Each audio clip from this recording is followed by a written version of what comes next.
ସୁନ୍ଦରଗଡ଼ ଜିଲ୍ଲା କୋଇଡ଼ାରେ ଆଜି ଏକ ଭୟଙ୍କର ଦୁର୍ଘଟଣାରେ 2 ଜଣ ମୃତ୍ୟୁବରଣ କରିଥିବା ବେଳେ 4 ଜଣ ଗୁରୁତର ଅଛନ୍ତି। ଗୁରୁତରମାନଙ୍କୁ ପ୍ରଥମେ କୋଇଡ଼ା ହସ୍ପିଟାଲରେ ଭର୍ତ୍ତି କରାଯାଇଛି। ପରେ ସ୍ୱାସ୍ଥ୍ୟାବସ୍ଥାରେ ଉନ୍ନତି ନ ହେବାରୁ ସେମାନଙ୍କୁ ରାଉରକେଲା ଅଣାଯାଇଛି। ମିଳିଥିବା ସୂଚନା ଅନୁଯାୟୀ କୋଇଡ଼ା ଥାନାର ଆର୍ଜାନ ଛକ ନିକଟରେ ଏହି ଦୁର୍ଘଟଣା ଘଟିଛି। ଏକ ଭ୍ୟାନରେ ଶ୍ରମିକମାନେ କାମ କରିବାକୁ କୋଇଲା ପ୍ଲାଣ୍ଟ ଯାଉଥିବା ବେଳେ ଭ୍ୟାନ୍ରୁ ଏକ ହାଇବା ପିଟି ଦେବାରୁ ଘଟଣାସ୍ଥଳରେ 2 ଜଣ ମୃତ୍ୟୁବରଣ କରିଥିବା ବେଳେ 4 ଜଣ ଗୁରୁତର ଅଛନ୍ତି। ଗୁରୁତରଙ୍କୁ ଚିକିତ୍ସା ଲାଗି ରାଉରକେଲା ଅଣାଯାଇଛି।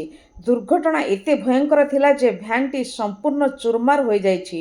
ପୋଲିସ ହାଇୱାକୁ ଜବତ କରିବା ସହ ଡ୍ରାଇଭରକୁ ଗିରଫ କରିଛି। ଜଣେ ମୃତକ ଚିହ୍ନଟ ହୋଇଥିବା ବେଳେ ଅନ୍ୟ ଜଣେ ବାହାର ରାଜ୍ୟର ହୋଇଥିବାରୁ ଚିହ୍ନଟରେ ବିଳମ୍ବ ହୋଇଛି। ଏହି ଘଟଣାରେ ଉକ୍ତ ଅଞ୍ଚଳରେ ଶୋକର ଛାୟା ଖେଳାଇ ଦେଇଛି।